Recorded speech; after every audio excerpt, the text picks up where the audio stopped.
ஒரு 13 to 14 ஹவர்ஸ்க்கு முன்னாடி ஸ்கூல் வேன் வந்து ஸ்கூலுக்கு பசங்களை பிக் பண்ணிட்டு போயிட்டு இருக்குது. போற வழியில வந்து ஒரு ரயில்வே கேட் இருக்குது. இந்த ரயில்வே கேட் வந்து ட்ரெயின் வருதுன்னா கரெக்டா க்ளோஸ் ஆயிருக்கணும் கரெக்டா. பட் இன்னைக்கு காலையில அந்த ரயில்வே கேட் திறந்து இருக்குது. இவங்க தாண்டிடலான்னு கரெக்டா போகிறப்போ ட்ரெயின் வந்துருச்சு. க்ளோஸ் ஆயிருக்கிற வேண்டிய கேட் வந்து ஏன் திறந்திருந்துச்சு அப்படின்னு கேட்டா இன்னைக்கு எல்லாருமே மாத்தி மாத்தி கை காமிச்சிட்டு இருக்காங்க. அதெல்லாம் நான் அடுத்து சொல்றேன். திறந்திருந்திருக்குது. இந்த வேன் கரெக்டா போகுது. உள்ளுக்குள்ள நான் சொன்ன மாதிரி பசங்க இருக்காங்க. 5 பேர் மொத்த வேனுக்குள்ள இருக்காங்க, டிரைவர் சேர்த்து. கரெக்டா அவங்க தாண்டறப்போ ட்ரெயின் வந்து அடிச்சிருது. அடிச்சு 50 மீட்டருக்கு இழுத்துட்டு போகுது. இழுத்துட்டு போற வழியில வந்து எலக்ட்ரிக் கம்பம்லாம் இருக்குது. எல்லாத்தையும் அடிச்சு இழுத்துட்டு போய் ஒரு விபத்தாய் விழுந்து கிட்ட இருக்கிறவங்க காப்பாற்றணும்னு சொல்லி ஓடி வர்றப்ப அந்த எலக்ட்ரிக் கம்பம் இழுத்ததுனால அவங்களையும் எலக்ட்ரிக்யூட் பண்ணி தூக்கி போட்டுன்னு சொல்லிட்டு என்னெல்லாமோ நடந்திருக்குது. இதுல மிகப்பெரிய பிரச்சனை என்னன்னு பாத்தீங்கன்னா இவ்வளவு நேரம் ஆயிடுச்சு, ஆல்மோஸ்ட் 12 hours ஆயிடுச்சு நான் இந்த வீடியோ எடுக்கிறப்போ. இவ்வளவு நேரம் கழிச்சு யாருக்குமே 100% இதுதான் நடந்துச்சுன்னு இத்தனை பேர் பார்த்தாலும் யாருக்குமே தெரியல. ஏன்னா எல்லாரும் மாத்தி மாத்தி கை காமிக்கிறாங்க. அதுல என்ன பிரச்சனைன்னு பாத்தீங்கன்னா எல்லாரும் மாத்தி மாத்தி கை காமிச்சாலும் 100% இது தவிர்த்திருக்க கூடிய ஒரு விஷயம்னு தெரியறப்போ தான் ரொம்ப சோகமா இருக்குது. என்ன நடந்திருக்கு, எல்லாரும் என்னென்ன சொல்றாங்கங்கறத உங்ககிட்ட நான் டீடைலா சொல்றேன். 3 பசங்க இறந்து போயிருக்காங்க, 2 பேர் இப்போ ஹாஸ்பிட்டல்ல இருக்காங்க, காப்பாத்த வந்த ஒருத்தங்க ஹாஸ்பிட்டல்ல இருக்காங்கன்னு சொல்லிட்டு என்னெல்லாமோ நடந்திருக்குது. தமிழ்நாட்டில் நடந்திருக்குது. என்ன நடந்துச்சுன்னு சொல்ல ஆரம்பிக்கிறேன். பட் இது என்னைக்கும் பேசுற ஒரு வீடியோ மாதிரி இல்ல. ஒரு ஐ டோன்ட் நோ, ஒரு லைஃப் இஸ் டிஃப்ரெண்ட். ஒரு அப்பாவா ஒரு அம்மாவா உலகத்தை பார்க்க ஆரம்பிச்சதுக்கு அப்புறம் ஸ்கூலுக்கு போறவங்க இதை எதையுமே எதிர்பார்க்காம எனக்கு காலையில அனுப்பிச்சு வச்சிருப்பாங்க. அதெல்லாம் பார்க்கறப்போ உண்மையிலே என்ன சொல்லி அவங்க அப்பா அம்மாவை கன்வின்ஸ் பண்றது, எப்படி அவங்கள கன்சோல் பண்றது, எதுவுமே தெரியல. இன்னைக்கு வீடியோல இந்த சப்ஸ்கிரைப் இந்த பாருங்க அதெல்லாம் தோணல. மனசுல இருக்கிறத நான் ஓப்பனா பேச போறேன். முதல்ல என்ன நடந்துச்சு அப்படிங்கறத வந்து நான் உங்ககிட்ட சொல்லிடுறேன். முதல் விஷயம் என்ன அப்படின்னு பாத்தீங்கன்னா, இது வந்து விழுப்புரம்ல இருந்து மயிலாடுதுறை விழுப்புரம் பேசஞ்சர் எக்ஸ்பிரஸ். ஓகேவா? இந்த ட்ரெயின் வந்து ஸ்டேஷன்ல இருந்து கிளம்பி போயிட்டு இருக்குது. ஒரு 7:45 அந்த மாதிரி ஏஎம்க்கு வந்து செம்மங்குப்பம் அப்படின்னு சொல்லப்படக்கூடிய ஒரு பர்டிகுலர் கிராசிங் வந்து கடலூர் கிட்ட இருக்குது. இந்த இடத்துல இந்த ட்ரெயின் வந்து கிராஸ் ஆக போகுது. இப்போ இதே நேரத்தில் என்ன ஆகுதுன்னு பார்த்தீங்கன்னா, ஒரு ஸ்கூல் வேன் காலையில் 7:45க்கு நான் சொன்ன மாதிரி பசங்களை பிக் பண்ணிட்டு 4 பசங்களை பிக் பண்ணிட்டு டிரைவர் சேர்த்து வந்துட்டு இருக்காங்க வேன். அந்த கேட் வந்து ஓப்பன் ஆகிருந்திருக்குது. அண்ட் சைடில் வந்து நிறைய மரம் இருக்குது. ஸோ மரம் இருக்கிறப்ப நம்மளுக்கே தெரியும், நம்ம நிறைய டைம் இதை நம்மளே பர்சனலாக எக்ஸ்பீரியன்ஸ் பண்ணியிருப்போம். நான் பார்த்துருக்கேன், மதுரையில் அழகப்ப நகர்னு ஒரு இது கூட இருக்கும், ஒரு கிராசிங் இருக்கும். ட்ரெயின் வந்து ஹார்ன் அடிக்கலைன்னா வருதுன்னே தெரியாது. நம்ம கண்ணு முன்னாடி தான் வந்து கேப் கிடைக்குமே தவிர சைடில் ஃபுல்லாக மரமா இருக்கும். அந்த மாதிரி ஒரு கிராசிங் இது. ஓகேவா? அந்த மாதிரி கிராசிங் இருக்கிறப்போ இந்த ட்ரெயின் வந்து வந்திருக்குது. இவங்க தாண்டி இருக்காங்க. அடிச்சு 50 மீட்டருக்கு தரன்னு இழுத்துட்டு போயிருக்குது. அந்த ட்ரெயின்ல வந்த வேகத்துல இழுத்துட்டு போனது மட்டும் இல்லாம அதுக்கப்புறம் போற வழியில நான் சொன்ன மாதிரி இந்த போஸ்ட் கம்பம்லாம், இந்த எலக்ட்ரிக் போஸ்ட்லாம் இருக்குல்ல, அதெல்லாத்தையும் சேர்த்து இழுத்துட்டு போய் ஒரு மிகப்பெரிய விபத்தாகி அந்த இடத்துலயே 2 பசங்க இறந்து போயிருக்காங்க. ஒருத்தங்களை ஹாஸ்பிட்டல் கொண்டு போய் அங்க அவங்க இறந்துட்டாங்க. இன்னும் 2 பேர் காயம். மொத்தம் 5 பேர். ஸோ டிரைவர் பிளஸ் ஒரு பையன் மட்டும் இப்போதைக்கு காப்பாற்றப்பட்டிருக்காங்க, ஹாஸ்பிட்டல்ல இருக்காங்க. பட் இந்த ஒரு மிகப்பெரிய விபத்து சவுண்டு எல்லாம் டம்னு ஒரு சத்தம் கேட்குது. எல்லாரும் ஓடி வந்து பாக்குறாங்க. சுத்தி இருக்கக்கூடிய மக்கள் வந்து எப்படியாவது காப்பாத்திடணும்னு சொல்லிட்டு கிராம மக்கள் வந்து காப்பாற்ற போறப்போ அண்ணாதுரை அப்படிங்கிற ஒருத்தங்க இன்னைக்கு உண்மையிலே இந்த வீடியோல வந்து அவங்களுக்கு ஒரு பெரிய சல்யூட் சொல்லணும். யார் என்னன்னு தெரியாது, சவுண்டு மட்டும் கேட்குது. பசங்க பாதிக்கப்பட்டிருக்காங்க. ஒரு பஸ் கவுந்து கிடக்குதுன்னு தெரியுது. 50 மீட்டருக்கு தரன்னு இழுத்து போயிருக்குது. எதை பத்தியுமே யோசிக்காம காப்பாற்ற முதல்ல ஓடி இருக்காரு. பட் ஓடினதுல அவருக்கு வந்து அவர் மேல கரண்ட் அடிச்சு, ஏன்னா நான் சொன்னேன்ல எலக்ட்ரிக் போஸ்ட் கம்பம்லாம் இருக்குன்னு, அதெல்லாம் எடுத்துட்டு போய் அவருமே வந்து தூக்கி போடப்பட்டிருக்காரு. பட் சுற்றி இருக்கிறவங்க அதுக்கப்புறம் கொஞ்சம் கொஞ்சமாக காப்பாற்ற முடிஞ்ச, ஹாஸ்பிட்டலுக்கு அனுப்ப முடிஞ்சவங்களாம் நினச்சிட்டாங்க. உடனே போலீஸ் வந்திருக்காங்க. எல்லாமே நடந்திருக்குது. இப்போ இது நடந்துருச்சு. ஓகேவா? என்ன நடந்துச்சு, எதனால இது நடந்துச்சுங்கிற கேள்வி.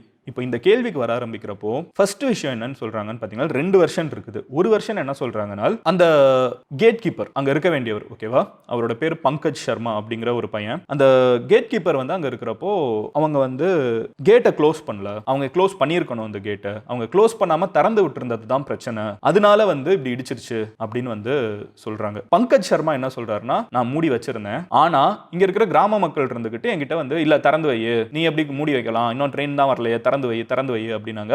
அப்புறம் வந்து அந்த டிரைவர் வந்து ஸ்கூலுக்கு லேட் ஆயிடுச்சு, நீ வந்து திறந்து விடு அப்படின்னு சொன்னதுனால தான் நான் வந்து இதை திறந்து விட்டேன் அப்படின்னு சொல்றாங்க. இது ஒரு வெர்ஷன். ஓகேவா? இன்னொரு சைடு அந்த டிரைவர் அண்ட் அந்த இப்போ காப்பாற்றப்பட்ட அந்த ஒரு பையன் 2 பேருமே என்ன சொல்றாங்க, ஒரே மாதிரி என்ன சொல்றாங்கன்னா, நாங்க வர்றப்போ அங்க அந்த கேட் கீப்பரே பார்க்க முடியல, அவர் அந்த கண்ணுக்கு முன்னாடி விஷன்லயே இல்ல, கேட் எப்பவும் போல திறந்திருந்துச்சு, தாண்ட போறப்போ இடிச்சிருச்சு அப்படின்னு வந்து அங்க இருக்கக்கூடிய அந்த காப்பாற்றப்பட்ட பஸ் டிரைவரும் இந்த பையனும் சொல்றாங்க. இந்த ரயில்வே எக்ஸ்பர்ட்ஸ் இருப்பாங்கல்ல, அவங்க அங்கே இருந்து பிரஸ் கிட்ட பேசுறவங்க என்ன சொல்றாங்கன்னா, இந்த கேட் கீப்பர் வந்து கதவை சாத்துற போலாம், அடிக்கடி இங்க இருக்கக்கூடிய கிராம மக்கள் வந்து இல்ல திறந்து விடுங்க, நான் 2 வீலர்ல போய்கிறேன், அதான் இன்னும் வரலையே, ஏன் அதுக்குள்ள நிறுத்துற அப்படின்லாம் சொல்லி திறந்து விட்டுருக்காங்க. அவங்க அப்படி திறந்து விட்டுருந்தாலும் அவன் மேல தப்பு தான், ஏன்னா அவங்க அப்படி திறந்து விடக்கூடாது. மக்கள் என்னதான் பிரஷர் பண்ணாலும் இது வந்து உயிர் சம்பந்தப்பட்ட விஷயங்கிறப்ப வந்து யார் என்ன பிரஷர் பண்ணாலும் அது மூடுறதா ரூல்ஸை ஃபாலோ பண்ண அவங்க திறந்து விட்டுருக்க கூடாது. பட் இவர் திறந்து விட்டுருக்காரு. ஏன்னா வந்து ஒரு நம்பர் பாஸ் ஆகுமா, ஸோ ஒரு ஸ்டேஷனுக்கு வந்து ட்ரெயின் ஒரு கேட்டை வந்து ட்ரெயின் பாஸ் ஆக போகுதுன்னா முந்தின இடத்துல இருந்து கால் பண்ணி இந்த மாதிரி ஒரு கோடு வந்து சொல்லுவாங்க, இவங்க பதிலுக்கு கோடு சொல்லணும். இந்த ப்ராசஸ் எல்லாமே கரெக்டாக நடந்திருக்குது. ஸோ அவங்க வந்து கேட்டை க்ளோஸ் பண்ணியிருக்காங்க. இங்கே சுற்றி இருக்கிற கிராம மக்கள் கேட்டதுனால இவங்க திறந்து விட்டுருக்காங்க. அண்ட் இந்த பஸ் வர்றப்போ, இந்த ஸ்கூல் பஸ்ஸோ ஸ்கூல் வேனோ வர்றப்போ வந்து அவங்க பார்த்துருப்பாங்க, ஒரு கேட்டு திறந்திருக்கிறத பார்த்துட்டு அவங்க தாண்ட போயிருப்பாங்க. ஆனால் அதே நேரத்தில் ட்ரெயினும் வந்ததுனால மரம் சைடில் இருக்கிறதுனால அந்த ட்ரெயின் வந்ததை பார்த்துருக்க மாட்டாங்க, இடிச்சுட்டு போயிருக்கலாம். 2 பேருமே போய் சொல்லணும்னு அவசியம் இல்லை, இது நடந்திருக்கலாம் அப்படின்னு சொல்லிட்டு அவங்க சொல்றாங்க. அண்ட் அவங்க இதுதான் வந்து நடந்துச்சு அப்படின்னு சொல்லிட்டு ரயில்வே ஸ்டாஃப் வந்து ரொம்ப ஸ்ட்ராங்காக பேசுறாங்க. மக்கள் இருந்துகிட்டு இல்லை நாங்கள் பார்த்தோம் அது திறந்துதான் இருந்துச்சுங்கிறாங்க. திறந்துதான் இருந்துச்சுங்கிறத தான் ரயில்வே ஸ்டாஃப் சொல்றாங்க. ஆனால் திறந்து விட்டதுக்கான காரணம் என்ன அப்படின்னு கேட்குறப்ப இவங்க ப்ரெஷர் பண்ணதுனால திறந்துட்டாங்க, ஆனாலும் அது தப்புங்கிறதுனால அவங்களை இப்போ சஸ்பெண்ட் பண்ணியிருக்காங்க, வேலையை விட்டு தூக்கிடுவாங்க அப்படின்னு சொல்லியிருக்காங்க. எனக்கு என்ன தோணுதுன்னா, இப்படி ஒவ்வொருத்தங்களும் இன்னொருத்தங்க மேல கை காமிக்கிறாங்கல்ல. இப்போ அந்த டிரைவர் என்ன சொல்றாங்கன்னா, நான் வர்றப்பமே அது திறந்தா இருந்துச்சு அப்படிங்கிறாரு. நான் அடிக்கடி போயிட்டு வர ரூட் தான், நான் பல நாளா போயிட்டு வர ரூட், இதையே நான் வந்து எனக்கு தெரியுமே, எனக்கு கேட் இருக்கு, எல்லாம் தெரிஞ்சது, நான் எப்படி விபத்து பண்ணுவேன்னு அந்த டிரைவர் கேட்குறாங்க. ஒவ்வொருத்தங்க ஒவ்வொன்று சொல்றப்போ அந்த குழந்தைங்களை இழந்து இன்னைக்கு அப்பா அம்மா நின்றுட்டு இருக்காங்களா, அவங்க கிட்ட போய் நம்ம என்னன்னு பதில் சொல்ல முடியும்? எனக்கு இருக்கிறதுலே இதுல வந்து ரொம்ப மனசுக்கு ரொம்ப கஷ்டமா இருக்கு. உண்மையிலே நான் தான் சொல்றேன்ல, ஒரு அப்பா அம்மா ஆனதுக்கு அப்புறம் உலகத்தை பார்க்கறதே வேற மாதிரி இருக்குது. அவங்க கிட்ட போய் நம்ம என்னன்னு சொல்லி எக்ஸ்பிளைன் பண்ண முடியும்? அவங்க இன்னைக்கு காலையில கிளம்பி போறப்ப, காலையில வந்து லஞ்ச் பாக்ஸ் எல்லாம் பேக் பண்ணி அனுப்பிச்சு விடுறப்போ அவங்க யோசிச்சு பார்த்திருப்பாங்களா, இன்னும் 1 மணி நேரத்துல அந்த குழந்தைய ஒரு ஹாஸ்பிட்டல்ல ஒரு மார்க்ல போய் பார்க்கணும்னு? 3 பேர் இறந்து போயிருக்காங்க. இதுக்கப்புறம் இன்னும் பெருசாகுது. ரயில்வேஸ்ல இருந்து என்ன சொல்றாங்கன்னா, எங்க கிட்ட வந்து டேட்டா இருக்குது, ஒரு கேட்லயுமே வந்து எத்தனை பேர் வர்றாங்க போறாங்க, எத்தனை ட்ரெயின் கிராஸ் ஆகுது, எத்தனை தடவை கேட்டை க்ளோஸ் பண்ணி திறக்கணும், இந்த டேட்டா எல்லாம் எங்க கிட்ட இருக்குது. இந்த டேட்டாவெல்லாம் வச்சு இந்த ஒரு பர்டிகுலர் கேட் வந்து நிறைய பேர் போயிட்டு வராங்கங்கிற காரணத்தினால நாங்க வந்து ஒரு சப்வே அமைக்கிறதுக்கு நாங்க ஃபுல்லா வந்து ஃபண்ட் எல்லாம் பண்ணி அலோகேட் பண்ணி எல்லாத்தையுமே வாங்கிட்டோம். எங்களுக்கு லோக்கலா பெர்மிஷன் கிடைக்க மாட்டேங்குது இந்த சப்வே போடுறதுக்கு. இதை போட்டிருந்தா இது கம்ப்ளீட்டா தவிர்க்கப்பட்டிருக்கலாமே. 1 வருஷமா நாங்க பெர்மிஷன் கேட்டுட்டு இருக்கோம். எங்களுக்கு லோக்கல் அத்தாரிட்டிஸ் கிட்ட இருந்து இந்த சப்வே போட்டிருந்தாங்கன்னா கீழே எல்லாரும் ரோட்ல வந்துட்டு போயிருப்பாங்க, மேல வந்து ட்ரெயின் போயிருக்கும், எல்லாமே தவிர்த்திருக்கலாம். இங்க வந்து ஒரு கேட்டே இருந்திருக்காது, அதுவும் எங்களுக்கு பெர்மிஷன் கிடைக்காம இருந்திருக்குது. அண்ட் இந்த இடத்துல கேட் கீப்பர் பங்கஜ் சர்மா வந்து கேட்டை போட்டிருக்காங்க. அவங்க போட்டதுக்கு அப்புறம் லோக்கல் பீப்புள் இருந்துகிட்டு இல்ல நீங்க திறந்து விடுங்க அப்படின்னு சொன்னதுனால நாங்க என்ன பண்ண முடியும் அப்படிங்கிற மாதிரி வந்து அவங்கள ஆக்ஷன் எடுக்கிறது தப்பு, எல்லாமே சரி, பட் இதுதான் நடந்திருக்குது அப்படின்னு சொல்றாங்க. எனக்கு என்ன தோணுதுன்னா, யோசிச்சு பாருங்க, இதுல நிறைய புரோட்டோகால் இருக்குது. ஃபர்ஸ்ட் விஷயம் என்னன்னா, ஒரு ட்ரெயின் வருதுன்னா இந்த சிஸ்டம் வந்து இம்ப்ளிமெண்ட் பண்ணப்படவில்லைன்னு நம்மளுக்கு தெரியுது. பட் ஒரு ஆட்டோமேட்டட் சிஸ்டம் வந்து அந்த போன வருஷத்துக்கு முந்தின வருஷம் ஒரு 3 ட்ரெயின் மோதுச்சுல, அப்ப கூட அதிகமா பேசணும். ஒரு கேட் மூடி இருக்கு திறந்திருக்கு அப்படிங்கிற பட்சத்தில் திறந்திருந்துச்சுன்னா ட்ரெயினுக்கு பை டிஃபால்ட்டே சிக்னல் வந்து ரெட்ல தான் இருக்கும். இந்த கேட் மூடினா தான் ட்ரெயின் வர்றதுக்கே கிரீன் சிக்னல் ட்ரெயினுக்கே கிடைக்கும். இப்போ இந்த ஆட்டோமேட்டட் சிஸ்டம் இங்க இல்ல அப்படிங்கிற பட்சத்தில் இங்க வந்து கேட் க்ளோஸ் ஆயிருச்சா அப்படிங்கறத வந்து நான் சொன்ன மாதிரி அந்த நம்பர்லாம் பாஸ் பண்ணி முந்தின ஸ்டேஷன்ல இருந்து கோட் எல்லாம் கன்ஃபார்ம் பண்ணும், அதெல்லாம் நடந்திருக்குங்கிறாங்க. ரெண்டாவது விஷயம் என்ன அப்படின்னு பாத்தீங்கன்னா, ட்ரெயின் வர்றதுக்கு ஒரு 700 to 800 மீட்டர்ஸ் முன்னாடியில இருந்து ஹார்ன் பண்ணிட்டே வரணும். நல்லா யோசிச்சு பாத்தீங்கன்னா, நம்ம வந்து நின்னுட்டு இருக்கப்போ அந்த ரோட்ல நிக்கிறப்போ கேட்ல வந்து கிராஸ் ஆகுறப்போ முன்னாடி சவுண்ட் கேட்டுக்கிட்டே வரும், ட்ரெயின் வரப்போகுதுன்னு அந்த ஹார்ன் சுத்தி இருக்கிற ஒரு 3-4 கிலோமீட்டருக்கு கண்டிப்பா கேட்கும். யாருமே வந்து அதுல இருந்து தவிர்க்க முடியாது, அவ்வளவு ஸ்ட்ராங்கா கேட்கும். சில கிராம மக்கள் சில நியூஸ் சேனல்ஸ்ல பாக்குறப்போ அந்த சவுண்டும் வரலங்கிறாங்க. அந்த சவுண்ட் ஏன் வரல, எனக்கு ஏன் ஹார்ன் அடிக்கலங்கிற ஒரு கேள்வி இருக்குது. சப்வேக்கு 1 வருஷத்துக்கு முன்னாடி பட்ஜெட் வரைக்கும் அலோகேட் பண்ணி ரயில்வே டிபார்ட்மெண்ட்ல இருந்து கேட்டிருந்தாங்கன்னா அதுக்கான பெர்மிஷன் ஏன் கிடைக்கல அப்படிங்கிற ஒரு கேள்வி இருக்குது. இதெல்லாம் போக அந்த பையன் தூங்கிட்டான்னு ஒரு இது சொல்றாங்கல்ல, இல்ல அந்த அதான் சொல்றாங்க, அவங்க வெளியவே வரல, நாங்க பார்க்கவே இல்லை, அந்த பையன் கேட்டை க்ளோஸ் பண்ணிருக்கணும், அவன் வந்து க்ளோஸ் பண்ணல, இடிச்சதுக்கு அப்புறம் கூட வந்து வெளியே வரல அப்படின்லாம் சொல்றாங்க. இப்போ அந்த பையனோட இது நம்ம எல்லாமே எதுவுமே நம்மளுக்கு தெரியாது கரெக்டா, நம்ம யாருமே அதை போய் நின்னு பார்க்கல. பட் இவ்வளோ வெர்ஷன்ஸ் வர்றப்போ எனக்கு என்ன தோணுதுன்னா, இது கம்ப்ளீட்டா தவிர்த்திருக்கப்பட்டிருக்கக்கூடிய ஒரு விஷயம் கரெக்டா. நம்ம இன்னைக்கு 2025ல ஆர்டிஃபிஷியல் இன்டெலிஜென்ஸ் ஏஐ வச்சு நம்மளுக்கு வந்து என்ன தோணுதோ மனசுல என்ன இருக்கோ அதெல்லாம் நம்ம வந்து ஒரு ஏஐ கிட்ட பேசி வாழ்ந்துட்டு இருக்கக்கூடிய காலகட்டத்தில் ஹியூமன் எரர்னால, மனிதர்களின் தவறுகள்னால 3 பசங்க இறந்து போனதை என்னன்னு சொல்லி அவங்க அப்பா அம்மா கிட்ட எக்ஸ்பிளைன் பண்றது, அவங்க இத்தனை வருஷம் வாழ்ந்ததுக்கு அவங்களுக்கு எத்தனை கனவுகள் இருந்திருக்கும், அவங்க வாழ்க்கையில எவ்வளவு அச்சீவ் பண்ணணும்னு நினைச்சிருப்பாங்க, அவங்க கிட்டே நம்ம என்னன்னு சொல்லி நம்ம சொல்றது. எனக்கு இதை காலையில இருந்து கேட்கறப்ப எனக்கு ரொம்ப இதுக்கு யார் காரணம்னு எனக்கு அதுதான் தோணுச்சு. யார் இதெல்லாம் தப்புன்னு பாத்தீங்கன்னா, கடைசியில் அன்னியன் படத்துல வர மாதிரி இவங்க தப்பு அவங்க தப்பு இவங்க தப்பு அப்படின்னு சொல்லிட்டு ஒரு லிஸ்ட்டை பெருசா போட்டுக்கிட்டே போயிட்டு இருக்குன்னு தோணுது. எங்கெல்லாமோ போய் முடியுது. அண்ட் ஒரு விஷயங்க, நான் வந்து கண்டிப்பா இந்த வீடியோல சொல்லணும்னு நினைக்கிறது, நான் பர்சனலா கவனிச்சிருக்கேன். நிறைய நேரங்கள்ல நம்ம கேட் வந்து போட்டிருக்கப்போ, கேட் போட்டிருப்பாங்க, ஓகேவா, கேட் போட்டிருப்பாங்க. இதை நான் எல்லாருக்கும் சேர்த்து பேசுறேன். கேட் போட்டிருப்பாங்க,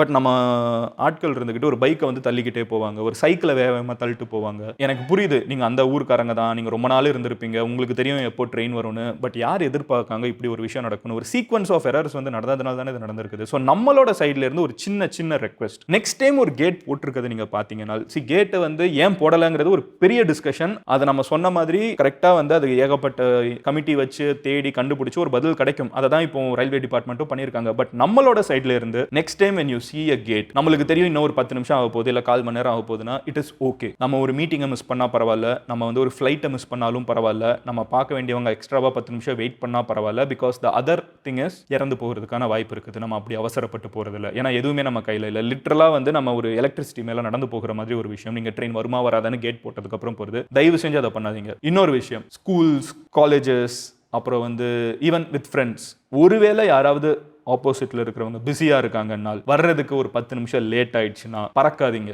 மோஸ்ட் ஆஃப் த டைம் இப்படி ஆப்போசிட்ல இருக்கிறவங்க என்ன பறப்பாங்கன்னு யோசிச்சு வேகமா போகணுங்கிற ஆர்வ கோளாறுல போய் அடிபட்டு இறந்து போயிருக்கவும் வாய்ப்பு இருக்குது. அவங்க என்ன சொல்றாங்கன்னா, ஒரு வருஷன், இதில் நிறைய கதைகள் இருக்குல்ல, ஒரு வருஷம் என்ன சொல்றாங்கன்னா, இந்த லேட் ஆயிடும்னு சொல்லிட்டு நிறைய கிராம மக்கள் வந்து திறந்து விடுன்னு சொல்றாங்க. இப்போ அவங்க ஏன் லேட் ஆயிருக்குன்னு அவங்க யோசிக்கிறாங்கன்னு பாத்தீங்கன்னா, ஆப்போசிட்ல இருக்கிறவங்க மோஸ்ட் அவங்க போகக்கூடிய ஆஃபீஸ்லயோ இல்ல போய் பேசக்கூடிய பர்சனோ இல்ல போய் பேசக்கூடிய ஸ்கூலோ காலேஜோ வந்து ஏன் லேட் ஆகும், 5 நிமிஷம் லேட் ஆகும், வெளியே நில்லு, அது எல்லாத்தையும் பிரஷர் பண்ணாம கொஞ்சம் கிவ் அண்ட் டேக் சொசைட்டில இருந்தா நிறைய பிரச்சனைகள், இந்த அறக்க பறக்க போய் இடிக்கிற பிரச்சனைகள்லாம் தவிர்க்கப்படலாம்ங்கிறத யோசிக்கிறப்போ தான் மனசு ரொம்ப கஷ்டமா இருக்குது. தவிர்த்திருக்கப்பட வேண்டிய விஷயம், இது ஒரு லெசனா எடுத்துக்கிட்டு நம்மளோட லைஃப்ல எங்கெங்க அப்ளை பண்ண முடியுமோ கொஞ்சம் பொறுமையா நிதானமா நம்ம எல்லாருமே செயல்படுவோங்கிற ஒரு ப்ராமிஸ் எடுத்துப்போம். எனக்கு என்ன சொல்றதுன்னு தெரியலங்க. அவங்க அப்பா அம்மாவை நினைச்சாதான் கண்ணுக்குள்ளே நிற்கிறாங்க. அதாவது சில வீடியோஸ் வேற பார்த்தேன், அவங்க கதறி அழுகிறதெல்லாம் பார்த்தா மனசு உடையுது. கடவுள் அவங்களுக்கு இன்னும் நிறைய ஸ்ட்ரென்த் கொடுக்கணும்னு வேண்டிட்டு, ஏன்னா என்ன வேற என்ன பண்றது, இதுல இருந்து வெளியே வந்துருங்கன்னு சொன்னா வர முடியுமா? எந்த அப்பா அம்மானால வர முடியும்? அதுவும் நாளைக்கு இன்னொரு வீடியோல பார்க்குறேன். பாய்.